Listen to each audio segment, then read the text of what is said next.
A gente está falando sobre o livro de Romanos e a gente está usando como livro auxiliar esse livro aqui, beleza? Que é o livro do John Stott, um comentário bíblico. A gente vem falando então no capítulo 1 de Romanos, você já pode abrir sua Bíblia lá, que vai ser útil a gente olhar para o texto e a gente pensar no que a gente está falando hoje, certo? E a gente vai falar sobre a continuação sobre o tema da ira de Deus. Então, a gente fez uma pergunta na aula passada que foi interessante. O que vem à sua mente quando você pensa em ira de Deus? Fala para mim. Pode falar, tá, gente? Tirando os aparelhos tecnológicos. Raiva. Eles sendo justiça dele.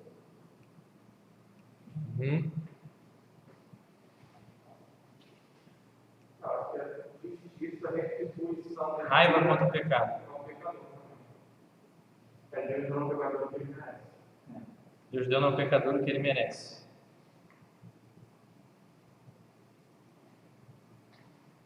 Beleza. A gente pensou na ideia aqui da ira de Deus, sobre a ideia de Deus. É diferente do fato de Deus, como eu posso dizer?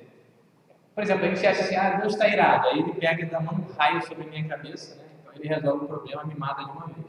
Só que a gente está vendo em algumas aulas atrás que a ideia da ira de Deus, ela tem um conceito diferente. Certo? Qual é o conceito diferente que vocês já viram nas aulas?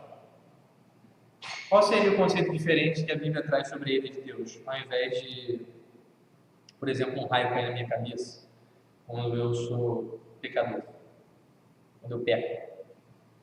A Bíblia diz lá em Romanos que a igreja se manifesta em toda impiedade e perversidade dos homens, né? E altera a verdade pela justiça, uma coisa pela injustiça, né? Uma coisa assim. Tá, mas a grande ideia que a gente tem visto nas aulas passadas é o seguinte: o conceito de Deus entregar. Vamos ler o texto aí para você ver.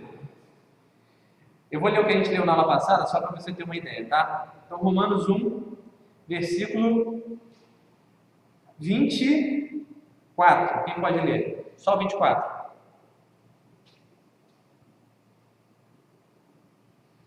Por isso, Deus nos entregou a impureza sexual, segundo os desejos pecaminosos do seu coração, para a degradação do seu corpo físico.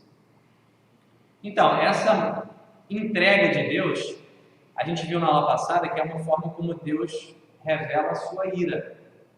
Então, uma das formas de Deus demonstrar que ele está irado com a humanidade é justamente entregar o homem e deixá-lo seguir nos seus próprios caminhos, no caminho do seu próprio coração. Pessoal aí de casa, está me ouvindo bem? Sim, sim. Sim, Cauli. Beleza. Qualquer coisa me para aí e fala, tá bom? Só parar. Então a gente viu no capítulo 1 que o Evangelho é o poder de Deus para a salvação de todo aquele que crê. Ou seja, salvação só por meio do Evangelho. A gente viu que não dá para ter algum alcance da salvação que não seja através da mensagem reveladora de Jesus Cristo como Senhor. A gente pensou na ideia, por exemplo, de povos não alcançados, né? Talvez indígenas, alguns outros povos em alguns continentes que estejam fora de um alcance da civilização moderna, vamos colocar assim, né? Da comunicação. Esses povos eles não têm possibilidade de salvação. Por quê? Porque ninguém tem possibilidade de salvação a não ser que receba a mensagem do Evangelho e nela creia. Até aí tudo bem? Tranquilo? Tá. Então vamos ler o texto de hoje então, para a gente entrar no assunto de hoje. Já são 9h24. Romanos 1, 25 a 27. Eu vou ler aqui. Pois eles mudaram a verdade de Deus em mentira, adorando e servindo a criatura em lugar do Criador, o qual é bendito eternamente. Amém. Por causa disso, os entregou Deus a paixões infames, porque até as mulheres mudaram o modo natural de suas relações íntimas por outro, contrário à natureza. Semelhantemente, os homens também, deixando o contato natural da mulher, se inflamaram mutuamente em sua sensualidade, cometendo torpeza homens com homens e recebendo em si mesmos a merecida punição de seu erro. Beleza? Então a gente vai caminhar nesses 3 versículos hoje e a gente vai falar sobre o tema central do homossexualismo. Vai lá, Lucas, o que é homossexualismo? Faz uma definição breve aí pra gente. O homossexualismo é manifestação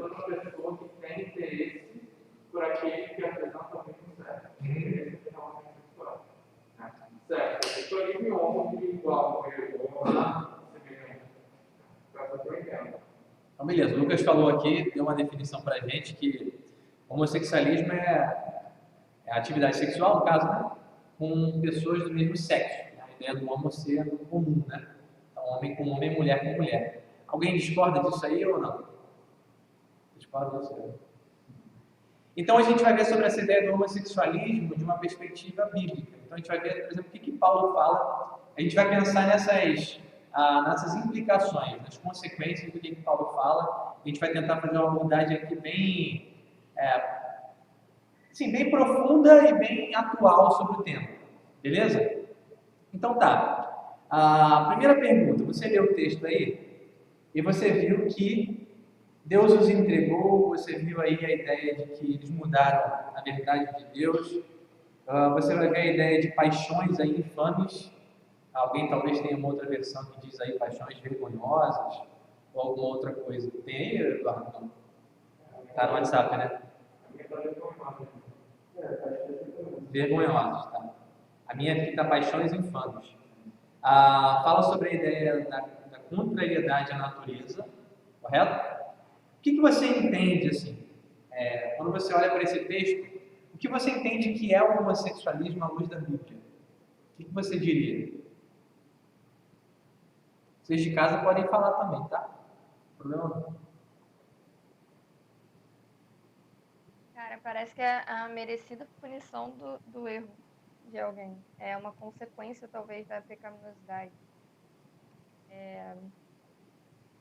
Ele fala que receberam em si mesmo a punição do seu erro. Uhum. Isso é muito pesado, né? Parece que é uma consequência da própria pecaminosidade, sabe? Uma entrega de Deus é a própria pecaminosidade. Tá, mas por exemplo, a Jade falou aqui que é uma consequência, né, da própria pecaminosidade. Mas quais seriam, por exemplo, algumas características do homossexualismo à luz da Bíblia, nesses textos que a gente está vendo?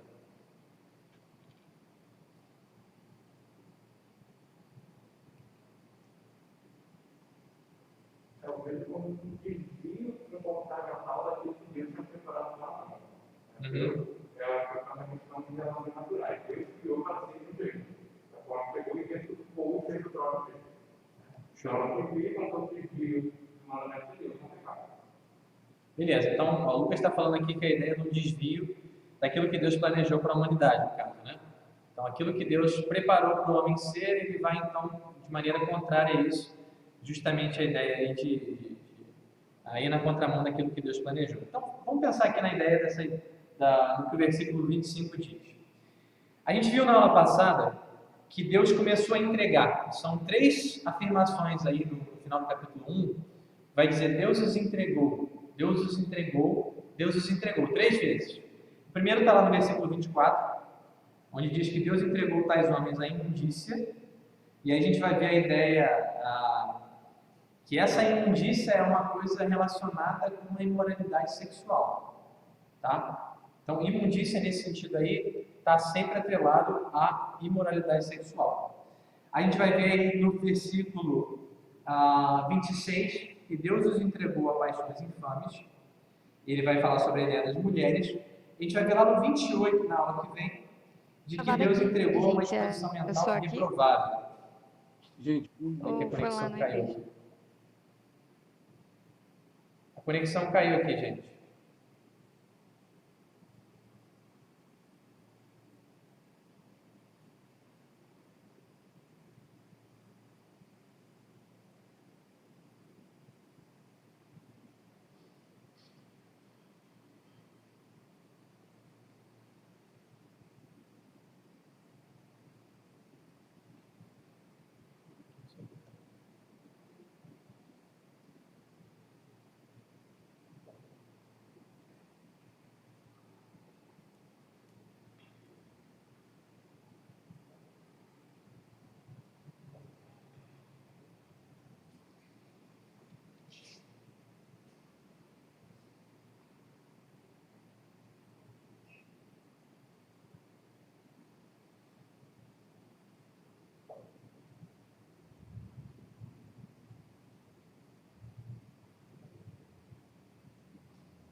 Oi.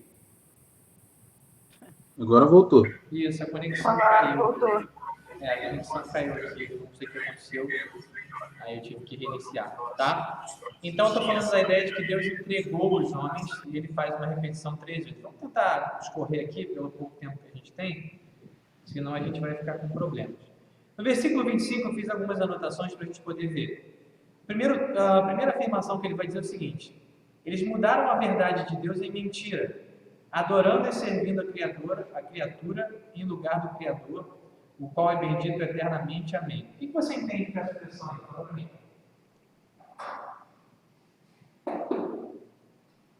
Pode falar, tá, Daniel?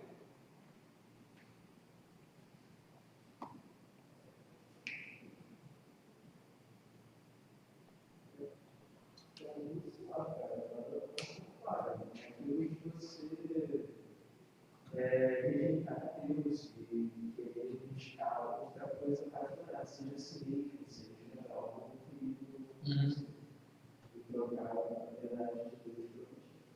Então, o Eduardo está falando aqui de buscar alguma outra coisa para adorar, a ideia da idolatria. A gente viu algumas aulas anteriores que esses homens têm um conhecimento de Deus, que é um conhecimento natural, ou seja, eles olham para a natureza, eles veem Deus, eles conseguem ver aquilo que a Bíblia chama de o seu eterno poder e a sua divindade. Vai dizer que claramente se vê na natureza, pelas coisas que foram criadas. Ou seja, a natureza expressa Deus, ainda que seja de maneira limitada. A gente viu que essa revelação natural, por exemplo, ela é suficiente para condenar o homem, mas ela não é suficiente para salvar o homem. Tudo bem até aí? Então, revelação natural, aquilo que está expresso na natureza. Pode salvar o homem? Não pode salvar o homem. Obrigado. Mas ela pode condenar o homem? Sim, ela é suficiente para condenar, porque o homem ele é indesculpável. A gente vai ver alguns versículos anteriores aí. No versículo 20 vai dizer que os homens são indesculpáveis por causa desse conhecimento de Deus. Então, a partir desse conhecimento de Deus, eles, de propósito, seria o termo aí deliberadamente, eles rejeitaram o conhecimento de Deus. Eles sufocaram a verdade de Deus para quê? Para que eles pudessem viver de acordo com a sua própria vontade. Tá? Deixa eu desativar aqui o som dos participantes na internet. Então, deliberadamente, eles rejeitaram a verdade de Deus e começaram a criar deuses. Aí fala sobre a imagem de animais, fala sobre a imagem de homens, dizendo que os homens trocaram a glória de Deus para adorar essas coisas. A gente viu também em algumas aulas anteriores que o homem faz isso porque ele não quer seguir o caminho que Deus coloca. Então, todo homem tem um conhecimento de Deus, ainda que esse conhecimento seja limitado. Mas, de propósito, ele rejeita aquele conhecimento e aí ele parte, então, para a idolatria. Ele começa a adorar um Deus que ele cria. Correto? Está aí o termo da idolatria, né? Eu criei um ídolo de acordo com os meus preceitos, com os meus valores, com aquilo que eu quero fazer. E então eu vou adorar aquele ídolo, porque adorando esse ídolo eu posso então viver a vida que eu quero. Fala, Gabriel. É engraçado que essa parte aqui parece que ela está também indiretamente associada àquela que a gente estudou, se não me engano, lá atrasado. E eles detêm a verdade de Deus pela injustiça, né? Suprimir significa que eles suprimem a verdade de Deus, né? A ponto de sobrepor as suas próprias vontades, né? A sua própria verdade, né? Tornando a verdade de Deus uma mentira mesmo para eles, né? E aí, o que entra no versículo 25 vai casar então com o que o Gabriel falou aqui. Eles trocaram a verdade de Deus em mentira. Talvez aí a tua versão, como é que está? Pela mentira. Então, vai dizer que eles trocaram a verdade de Deus pela mentira. Eles recebem uma verdade, que é a verdade de Deus, só que por eles não concordarem com ela, não quererem seguir nesse caminho, eles rejeitam ela e trocam pela mentira. Interessante, eu estava ouvindo uma pregação do Augusto Podemos, e ele fala que o termo aí, a ideia de mudar, ou trocar, traz a ideia de travestir. O que te vem à mente quando você pensa em travestir? Carnaval? Uma coisa assim. A ideia, por exemplo, pensa num homem travestido, né? Um travesti, uma mulher travestida. E aí a colocação que ele faz é o seguinte: você tem uma pessoa que tem uma verdade sobre ela. Qual é? Por exemplo, a Lucas nasceu o quê? Homem, tá? E aí vamos supor que ele vai para o carnaval, né? Aí vai lá, se veste de mulher, ele está travestido. Foi lá no meio, cara. Só para descobrir aí. Então, ele apresenta uma verdade que é uma mentira. Ele muda e apresenta aquela nova verdade como mentira. Aí por isso que ele usa o termo travesti, né? Achei super interessante isso aqui, por isso que eu quis trazer. Então o homem recebe aquela verdade, sufoca aquela verdade, muda aquilo em mentira, ele troca a verdade pela mentira, e agora ele começa a querer apresentar essa mentira como verdade. Aí, né, fazendo uma aplicação já para os nossos dias. E é muito comum, né, porque a gente agora vai ver sobre a ideia do homossexualismo. Você tem essa questão da ideologia de gênero, todas essas discussões sobre gênero, como é que o gênero se cria, se ele é atrelado ou não à sexualidade, né? E distinguiram. Você sabe que hoje em dia, na nossa sociedade, o gênero ele não está mais atrelado à sexualidade. Você tem a questão da sexualidade como sendo algo natural. Ok, nasceu com um homem, ok. Nasceu com uma mulher, beleza. Né? Sexo masculino, sexo feminino. Isso seria sexualidade. Mas qual seria o gênero da pessoa? Na real, Fala lá. o sexo é o que você nasce. A sexualidade é o Escolhido. que você era para ele. Que para eles também é de uma você nasce. Vamos fazer a diferenciação em sexo e gênero, vai ficar mais fácil. Se eu pensar sexo, sexualidade e gênero, tá? Então, assim, vamos pensar em sexo aqui na nossa aula com uma ideia de como você nasce. Isso para a nossa sociedade hoje, tá? Você nasceu uma pessoa do sexo masculino, você tem um órgão genital masculino, ou então uma mulher nasceu com um órgão genital feminino, por exemplo.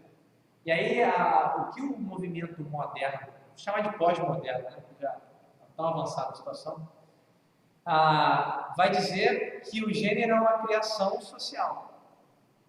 Do seu meio, das suas escolhas, dos seus sentimentos, uma série de coisas. Né? Você tem toda a ideia do gênero. Eu não vou entrar nesse assunto porque não é aquilo que eu também me preparei para falar nessa aula. Mas só contextualizando, a gente vai ver que a Bíblia não faz nenhum tipo de distinção. Você não tem uma distinção de um homem que nasceu no corpo de uma mulher, de um homem que nasceu homem, mas em determinado momento da vida entendeu que era na verdade uma mulher. Os seus desejos eram desejos femininos, por um outro homem. A Bíblia não faz esse tipo de distinção. Então, é isso que a gente vai olhar para o texto de Romanos, e a gente vai começar a extrair o que Deus fala sobre o homossexualismo. Tá? A grande questão é, você fica com o que Deus diz ou com o que a sociedade diz? Uma das questões também que você tem que pensar é, será que a ciência está dizendo alguma coisa contrária à palavra de Deus? E aí? Já pensou nisso? Já? Uma vez a gente estava aqui na igreja, aí o pastor Henrique Araújo pregou uma mensagem muito interessante, e aí ele falou assim, a ciência não tem boca, quem tem boca são os cientistas. Os cientistas falam uma série de coisas que não são científicas. Foi mais ou menos assim que ele falou, né? Por quê? Quando eu estou diante de alguma coisa real na ciência, eu posso interpretar aquilo ali de maneira errada. E eu posso burlar os dados na hora que eu vou relatar, por exemplo, a minha pesquisa científica. A gente sabe, né? Se você pegar para ver o que acontece com a indústria farmacêutica, o que eles adulteram de resultados e dizem que foi o que eles dizem só para poder vender remédio, é um negócio absurdo. Aí você pensa até em várias questões de doenças modernas. Se você for ver lá, por exemplo, o que a OMS chama de doença, é uma coisa bizonha. Cada dia cresce nas nomenclaturas de doença. Por quê? Você começa a vender remédio. Para aquilo que não era doença antigamente, agora é doença vende remédio. Então, isso é uma das possibilidades. Então eles mudaram a verdade de Deus em mentira. Versículo 23 aí, como é que eles fizeram essa mudança? Vai dizer que eles adoraram e serviram a criatura. Ou seja, como é que o homem faz essa mudança? Não é só na ideia de um cara ir para o carnaval e vestir uma roupa e falar assim, olha, tá vendo, eu sou mulher. Não é isso. Ele adora e serve a criatura. Então ele pega a verdade de Deus. Qual é a verdade de Deus? Que ele é o Criador. Aí Paulo vai terminar no versículo 23 dizendo que ele é bendito eternamente. Ele analisa aquela verdade e vai dizer, não, Eu quero a mentira. Como é que eu faço isso? Eu adoro ídolos. Eu adoro a criatura no lugar do Criador. Eu vou na contramão daquilo que deveria ser. O que deveria ser? Viver para a glória de Deus. Desde sempre. O homem foi criado para isso. Mas ele rejeita isso, então começa a viver conforme os seus próprios preceitos. Ele adora o ídolo justamente porque ele criou o ídolo e ele governa o ídolo de certo modo. Correto? Alguma pergunta até aqui? Alguma colocação? Não? Vocês de casa? Nada? Tá. É muito interessante a questão da ciência, porque muitas vezes os científicos se passam um discurso absoluto, como a verdade está. Não que a ciência é outra. Newton falou que a gravidade é uma força. Falou que não, a gravidade está bloqueada no nosso tempo. Ou seja, Newton, por quê? Porque os dados que ele tem não são dados reais. E outras pessoas vão morando dele. Então, a ciência nunca se passa por uma verdade. É sempre uma teoria que deve explicar por que Ah, legal. Então, só que muitas vezes, comparavelmente uma teoria, melhor ela é, tornar a diferença fácil, verdadeira. Porque basta de uma prova que está ligando a ciência. Legal. A ideia não funciona mesmo. Você tenta provar que tem coisa errada. É uma prova que está errada. Legal. Então, a qualquer momento vai surgir uma prova que mostra que tudo que está dentro é errado. Então, já aconteceu vários dados. Sim. A ideia de dar um mundo social é acreditar, tentar provar que eles não teriam tratado. Isso é a ciência. Um tempo eu passava assim, não, os estudos ficaram errados, pegaram 20 pessoas e fizeram a colocação errada. Então, a ciência, ela é, que é a palavra de Deus, não. Então, quando tem que escolher o que mais que seja, a gente fica com a palavra de Deus. Acho que a ciência, muitas vezes, ela consegue, sim, reforçar a palavra de Deus, porque a razão é o lado de Deus, é o ser humano. Então, a ciência é absoluta. A gente deve entender isso. A ciência dentro daquilo que a Terra está acontecendo. Não é uma questão, é tudo isso. Depois, pessoas que falam que o Sol está acontecendo. Depois, por isso, não, o Sol está acontecendo. Está no centro da estrela do galáxia. E não existem galáxias. Legal. Show. Vou só replicar para a galera aqui da internet, tá? Vocês entenderam o que o Lucas falou ou não? Mais ou menos, tá. Só vou resumir. Ele falou que a ciência, no caso, ela é uma coisa que ela é limitada à sua época, né? Dizendo que as descobertas científicas e as afirmações científicas, elas são derrubadas a cada geração que vem e prova alguma coisa sobre o que foi dito anteriormente. Então, nesse sentido, ela sempre... Qual termo você usou? Ela sempre muda. Ela muda, né? Tipo assim, mas não a ciência em si. Esse é o ponto só que eu toquei. Não seria a ciência em si. A ciência, o conhecimento daquilo que é verdadeiro, é uma coisa única. A ideia justamente é a interpretação ou as afirmações científicas feitas por cientistas que são homens caídos que estão ali tentando interpretar a realidade, né? Então, nesse sentido que o Lucas colocou a ideia de que aquilo que veio para trás, quando vem uma prova nova, a gente tem que esquecer aquilo que foi dito. Ou seja, ela não é absoluta nesse sentido, tá? E aí eu digo com as afirmações dos cientistas, acho que é mais fácil. A ciência em si, ela é o conhecimento verdadeiro e real daquilo que Deus criou. O dado não mente. Isso aí, boa. O dado não mente, quem mente é o cara que analisa ali. Então, beleza. Deixa eu ver aqui. A gente na aula passada viu uma coisa aqui interessante, que a consequência da imoralidade sexual, a consequência da idolatria era a imoralidade sexual. A gente viu sobre a ideia das culturas onde havia a prática da idolatria, também havia a prática da imoralidade sexual. A gente pensou na ideia de que um conceito errado sobre Deus, que é o Criador bendito, leva a um conceito errado sobre o sexo. E aí tem tudo a ver com a nossa aula de hoje. Por quê? Porque a gente vai falar sobre o homossexualismo. A gente vai pensar à luz da Bíblia que isso é algo contrário à vontade de Deus e contrário à natureza. Tá? Então, a idolatria, normalmente, ela vai culminar nessa imoralidade sexual. A gente vai entender aqui no contexto de que isso tudo faz parte da ira de Deus se revelando à humanidade, de maneira que Deus está simplesmente... Lembra do termo que a gente usou na aula passada? Da não intervenção? Qual seria, no tempo atual, antes, por exemplo, da condenação final, né, do inferno e tudo mais, qual seria talvez a maior manifestação da ira de Deus sobre a vida de um pecador? Eu diria que seria isso aqui. O fato de Deus deixar você pecar à vontade. Você pode pensar nisso? O fato de Deus deixar você pecar à vontade é uma manifestação da ira de Deus. A gente vai ver também sobre a ideia de Romanos, Hebreus 12, quando Hebreus vai dizer que o Senhor disciplina aqueles que Ele ama, aqueles que são seus filhos. E aqueles que estão sem disciplina, eles são o quê? Lembra? Eles são bastardos. Por quê? Eles podem até se denominar filhos, mas eles não são filhos verdadeiros. Bom dia, jovem. Seja bem-vindo aqui à classe de jovens. Tá? Se quiser, a gente faz uma oração pela sua vida. Seja bem-vindo. Intervenção. Estava falando. Obrigado. Eu estava falando aqui, cara, isso aí não dá certo. Mas você me perdoa, né? Então, dessa vez você me perdoa. Então, a grande manifestação hoje, antes da condenação final, que parece acontecer sobre a vida do pecador, é Deus não intervir. Deus deixar de pecar à vontade. E aí, essa é a ideia de Deus entregar. A gente viu no Salmo 81, quando Israel está querendo andar nos seus próprios caminhos, e aí Deus vai fazer o quê? Vai. Deus tira o freio e fala assim, pode ir, vai. E a grande questão, qual é a consequência?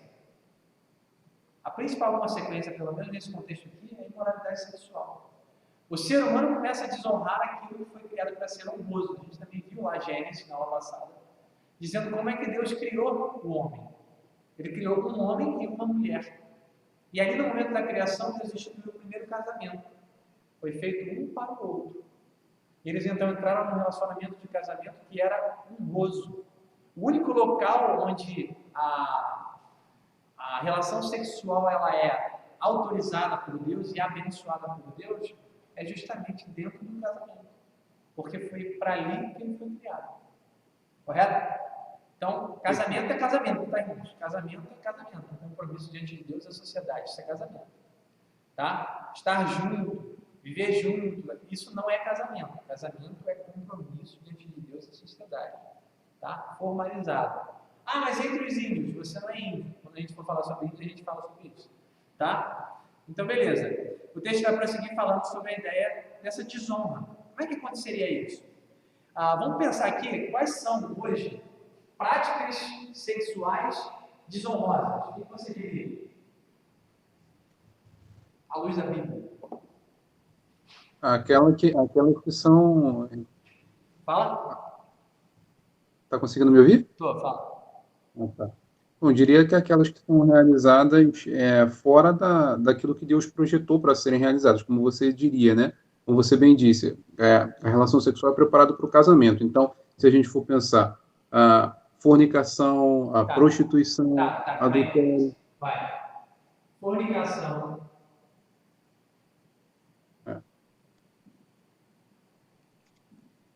Prostituição. Fala, Mateus. Isso, prostituição, adultério. Adultério. O que mais? Isso. Existem outras, né? Estou me lembrando de um texto lá em Levítico 19, não, acho que é 18, que fala a respeito das uniões abomináveis. Então, zoofilia, necrofilia. Zoofilia. Necrofilia. Isso. O que mais? Incesto. Estupro pode ser adultério. Incesto. Mas não é uma coisa de bom grado, não vou entrar nesse termo. Claro que é. Incesto. Incesto.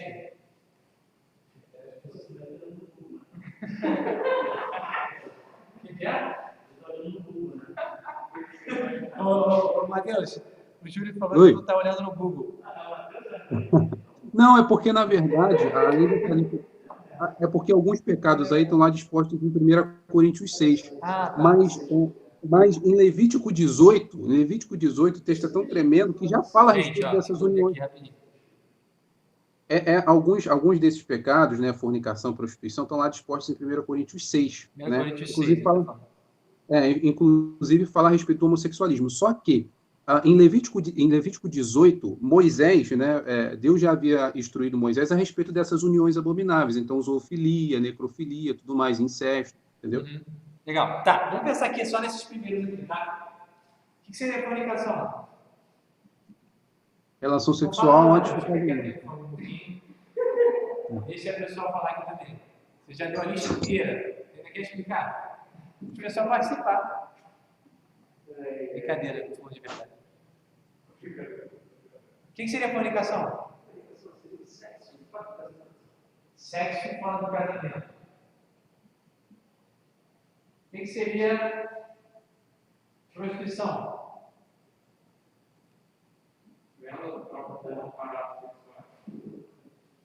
Venda do corpo. Relação atribuída a dinheiro, né? Venda do corpo. O que seria adultério? Calma aí. Fala, cara. Essa questão da prostituição, né?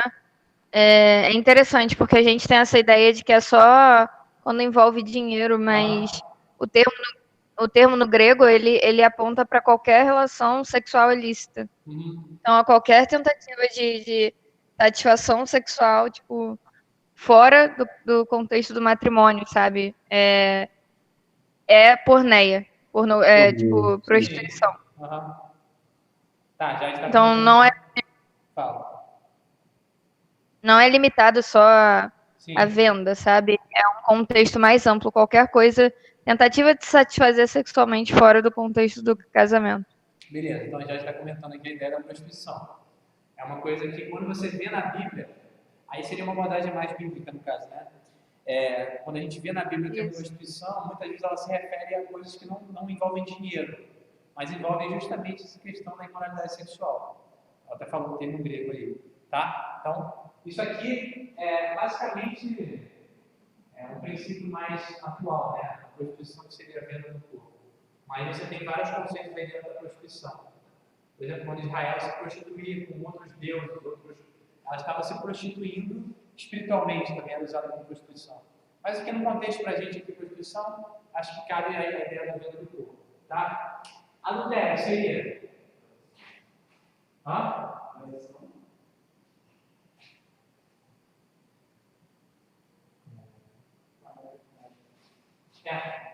Fornicação, a ideia seria sexo, eu vou colocar aqui, antes do casamento. Vai ficar mais fácil.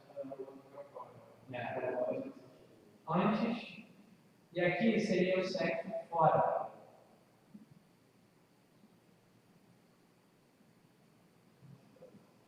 Tá, por quê? Porque a fornicação você tem dois indivíduos que não são casados, nem entre si, nem com outros. O adultério você tem pelo menos uma das partes envolvidas que são casados. Então esse é adultério. Então aquele que não é casado tem relação sexual com a mulher que é casada, é adultério. Tanto para um quanto para o outro. E assim sucessivamente, tá? Zoofilia, aí o sexo com animais. Cara, olha, o homem é uma coisa muito boa, cara. O pecado é muito terrível. A gente às vezes não compreende, né? A gravidade do pecado. Isso aqui tudo é fruto do pecado. Tudo fruto do pecado. Tá? Zoofilia, sexo com animais. Necrofilia, sexo com cadáveres mortos. Incesto, o quê? Sexo com a família, simplesmente? É isso. É dentro, né, da casa, né? Normalmente acontece quando o pai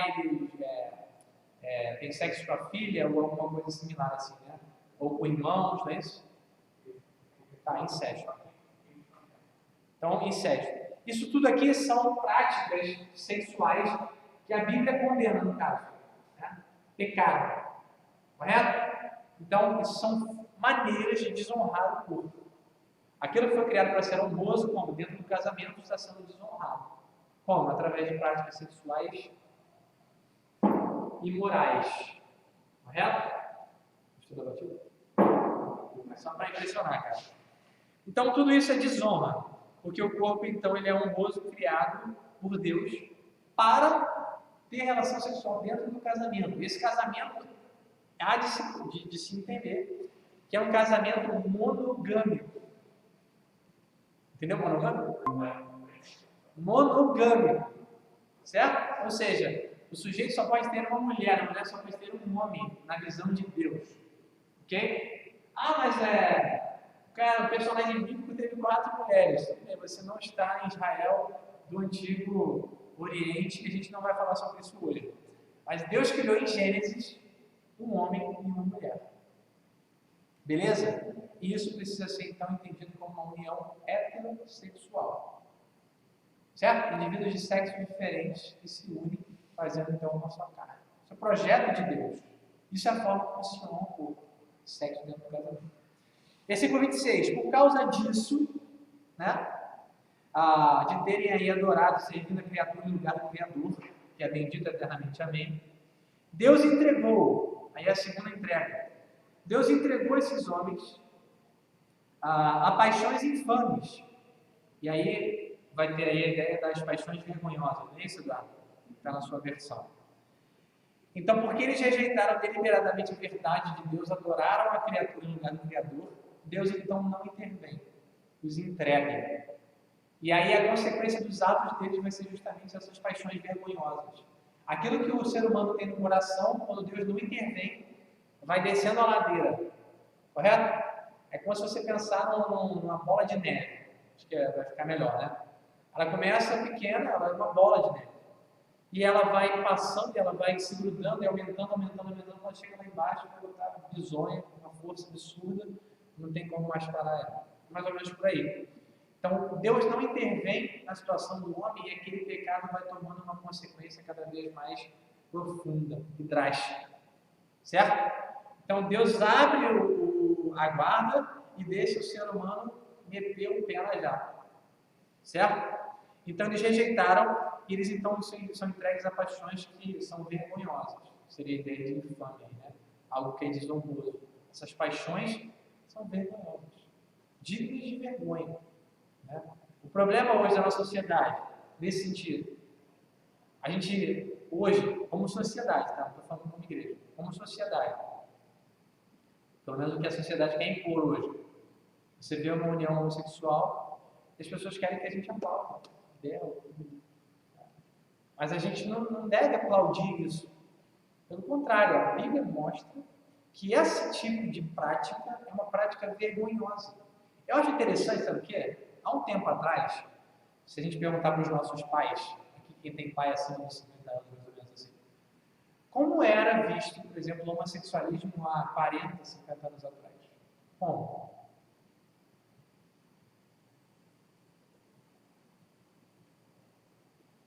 Normalmente era algo vergonhoso, era algo muito mais recatado, era algo que não se exibia, entendeu? Tanto que você tem a ideia da expressão sair do armário. Hoje ninguém sai do armário, né? A pessoa nasce assim, escolhe como criança e está lá, acabou. Mas antigamente você tinha essa ideia de você se retrair nesse conceito. O interessante é que a Bíblia mostra que são paixões vergonhosas. Interessante, né? A retribuição de Deus, então, ao ser desonrado, aí eu vou pegar também o gancho da pregação para Augusto Nicodemus, ele fala que Deus foi desonrado. E aí quando ele abre a guarda e deixa o ser humano em fundo no pecado, quem vai ser desonrado é o próprio homem. Uma forma do homem se desonrar. Interessante, né? Quem estava sendo desonrado é Deus. Então Deus abre a guarda e fala assim, então tá. Vai ver onde vai levar o seu pecado. A sua própria desonra. Porque o valor que Deus criou está sendo adulterado. Então a gente falou sobre Hebreus 12, né? Da disciplina sendo para os filhos. Se você quiser conferir depois, Hebreus 12, de 6 a 8, vai dizer que Deus açoita, né, que Ele exerce uma disciplina sobre todo aquele que Ele recebe por filho. E todo aquele que Ele não recebe por filho, permanece sem disciplina. Pensa no conceito atual hoje. O que o pai que ama o filho hoje, para a nossa sociedade, faz? O moleque toca o terror, esperneia, faz o que quer, e o pai, meu filhinho, não faz nada. Aí você vai para Provérbios, você vai falar o quê? Quem ama, cedo disciplina. seu filho, né? Quem não ama, ou melhor, quem não disciplina o quê? Odeia o filho. Então, uma forma de você odiar o seu filho quando ele nascer, vocês são jovens, né? Acho que eu sou o primeiro, né? Eu tô achando. É você não disciplinar. Se você não disciplinar o seu filho quando ele nascer, você estará odiando o seu filho. Tá bom? Então, isso é uma forma da gente pensar. E aí, o Nicodemos vai dizer assim, né? Que Deus não bate no filho dos outros. Por que ele não disciplina aqueles que não são seus? Porque não são filhos dele. Ele não bate nos filhos dos outros. Interessante, né? Ele bate nos seus. Versículo 26. Mudaram o modo natural de suas relações íntimas. Vamos correr aqui para o culto. Mudaram o modo natural. Ou seja, há um modo natural descrito na Bíblia. Não é um modo cultural, é um modo natural. Percebe a diferença? O modo natural tem a ver com a natureza, do como ele foi criado, para que ele foi criado. Esse é o modo natural. E a Bíblia diz que há um modo natural. Certo? Esse padrão foi estabelecido por Deus lá em Gênesis, a gente sabe disso. E se você for sincero, hoje em dia, quando você olha para uma relação homossexual, como é que você vai dizer que aquilo ali é natural? Primeiro fator de uma relação homossexual que deve ser vista, ou que pode ser claramente vista como não natural. Olha. Não. Estou falando assim, em termos biológicos.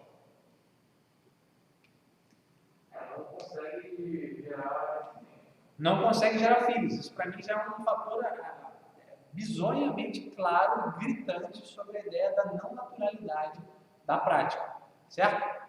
Então, não conseguir gerar filhos. Né? Se você tem um padrão de homem e mulher que ao longo de toda a história humana geraram filhos, e é só por isso que a gente está aqui, tá? Ok? Amém? A gente só está aqui porque a grande maioria da humanidade ela praticou a heterossexualidade e nós fomos ali procriando até nós chegarmos aqui. Se a gente pega hoje, transforma todo mundo em homossexual, daqui a 100 anos ninguém está mais vivo, não tem mais humanidade. Isso só para pensar, tá? Como é que seria algo antinatural. A gente para pensar na anatomia, por exemplo, se você pensar na anatomia do homem e na anatomia da mulher. Se você for analisar claramente, pelo menos ali em termos ali de órgão genital, uma coisa é complementar a outra. Uma coisa é complementar. Anatomicamente. Se você colocar um homem e um homem, aquilo ali não é complementar. Aquilo ali é igual e não tem uma função. Entendeu? Tudo bem que você tem a questão do prazer envolvido, mas aquilo ali, o prazer, ele é uma coisa que não gera nada. Em termos de sociedade, em termos de procriação. Certo? E a gente sabe que envolvido com isso também é uma série de coisas de saúde que são prejudiciais. Aí eu vou traçar não só na homossexualidade, mas também em práticas imorais.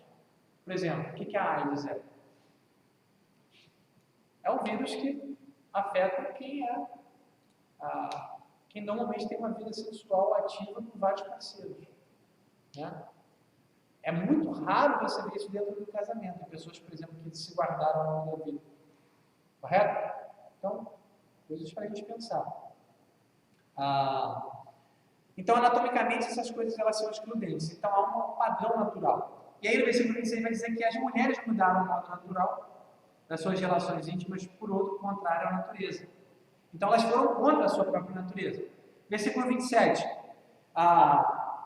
Semelhantemente, os homens também deixando o contato natural da mulher. Então, qual seria aí, de acordo com Romanos 1, o padrão de relacionamento? Você vê no versículo 27. Os homens, né? Aqueles que são homens, nasceram homens, certo? Deixando o contato natural da mulher, ou seja, qual é o contato natural? Homem com mulher. É a heterossexualidade. Aí você pensa assim, não, mas Paulo podia estar falando aí sobre a ideia da cultura dele. Porque Paulo era judeu. Então ele entendia que o Gênesis era daquela forma, mas ele falava com relação à cultura dele. Isso não serve mais para a gente hoje. O que você falaria em troca desse argumento?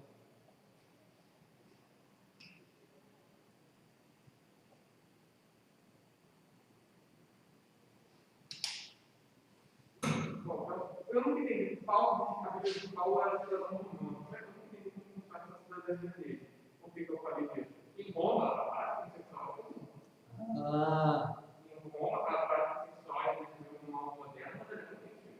Os próprios guerreiros espartanos, o sexo entre homens, guerreiros armados, se acha o sexo com mulher, que era simplesmente para proteção. Né? Então, a prática sexual desde sempre teve. Então, você fala, aquele período não existia isso, então por isso é condenado. muito bom. Então, ó, o Lucas está comentando aqui a ideia de que não faz sentido a gente pensar na ideia de um argumento cultural aqui, porque Paulo era cidadão romano, correto? Ele tinha cidadania romana. E a gente sabe pela história que Roma, bem como a gente tem outros povos mais antigos até, na Grécia, a gente vai ver essa ideia, de que são povos que praticavam a imoralidade, ou melhor, a homossexualidade. É muito comum você ver, no passado, essa prática homossexual, assim, gritante. Até o Deus grego, você faz falar da família grega, é um Deus que não é um nome pai, filho, irmão, é o Deus grego, é Deus que não é com a mãe, é o filho, Mas Deus, com a mãe não é homossexualidade. não, só que é uma relação ilícita também. Sim, ilícita, tá. Não sei. Sim. Não, mas vamos focar aqui em homossexualidade. Mas é isso aí, beleza. Então a gente tem lá na história os povos que praticavam o homossexualismo. Eu vou pegar mais um gancho aqui da pregação do Augusto, que ele fala que, acho que dos 15 imperadores romanos, 14 praticavam o homossexualismo. Então você vê como era algo difundido na cultura de Paulo, na qual ele vivia, e o engraçado é que ele está escrevendo para os romanos. Ele não está escrevendo para os hebreus, ele está escrevendo para os romanos. Então, o argumento bom, quando alguém vem falar com você assim, não, mas isso aqui é cultural. Paulo está fundando, não, cultural. Paulo estava pregando contra a cultura da sua época, que talvez era mais latente do que a nossa hoje. A gente tem que parar pensar o seguinte, nós temos uma influência hoje católica, correto? No país, no Brasil. Mas nós temos, de maneira ocidental, uma influência muito forte protestante também.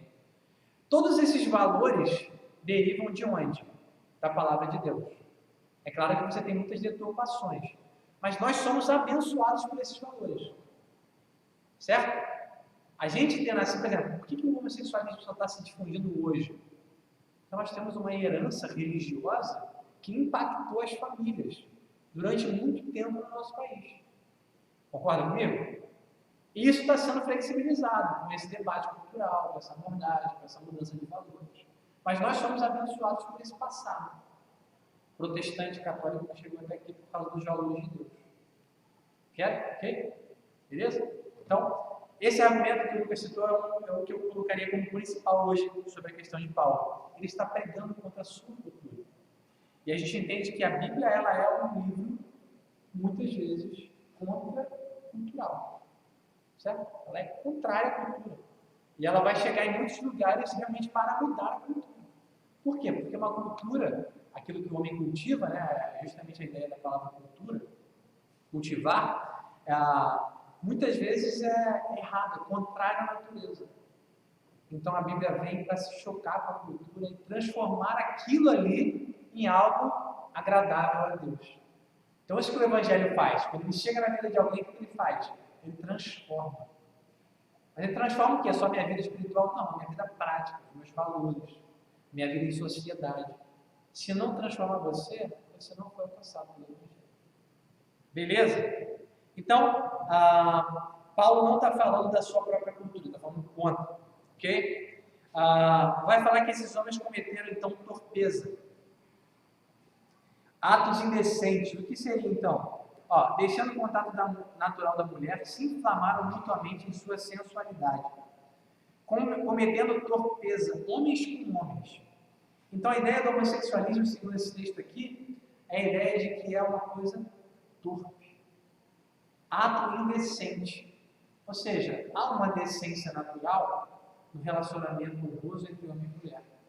Mas só que um ato entre um homem e um homem, segundo o texto bíblico, ele é um ato indecente. Certo? Desonroso. Então, isso é algo claro, fica claro para a gente na Bíblia. Vai dizer, então, que eles foram controlados por essa sensualidade, né? Eles se inflamaram de desejo.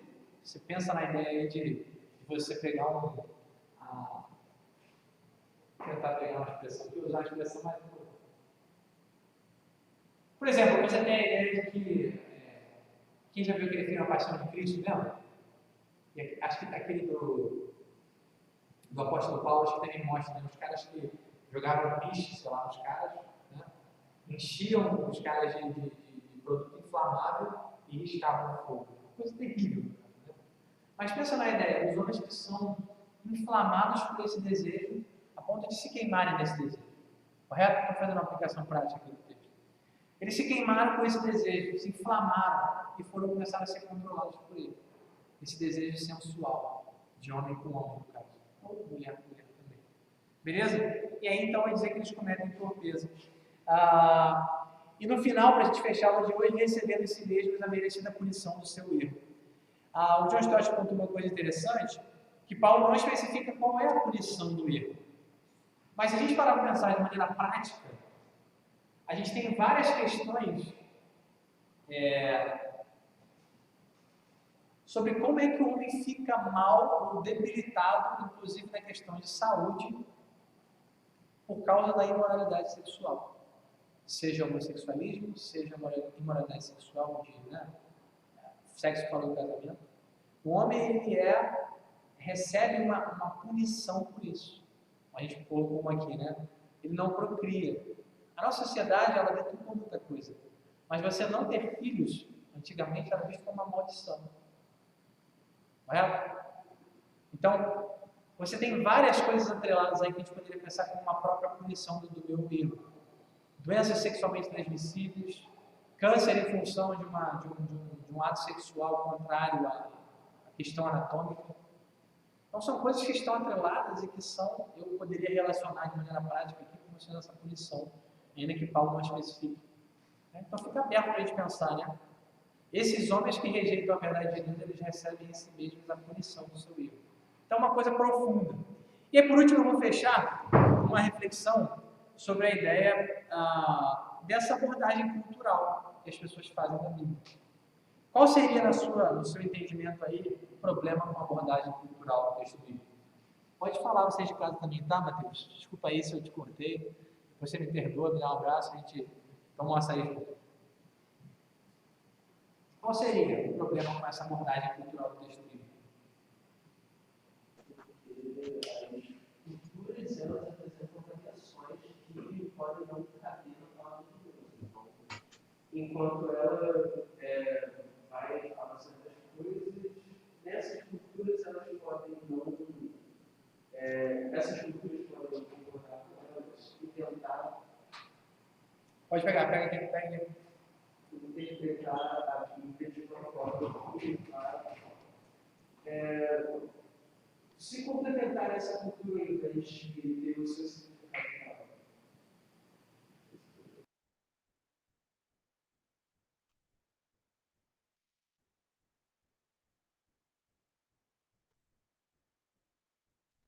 Beleza.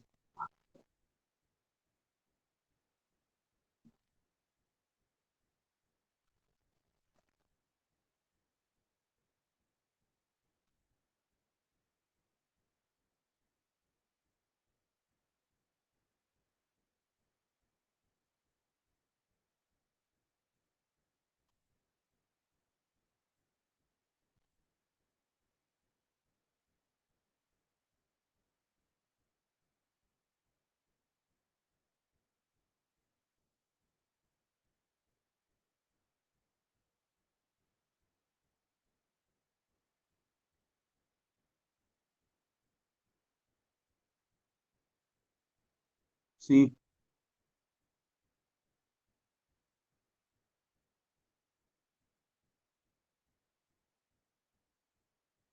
verdade.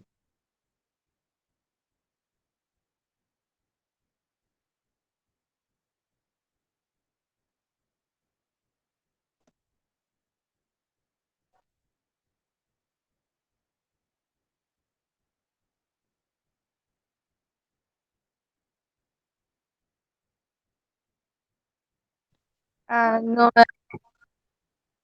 sei lá, 4.000 e pouco antes de Cristo, não lembro. É mais um pouquinho.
Amém.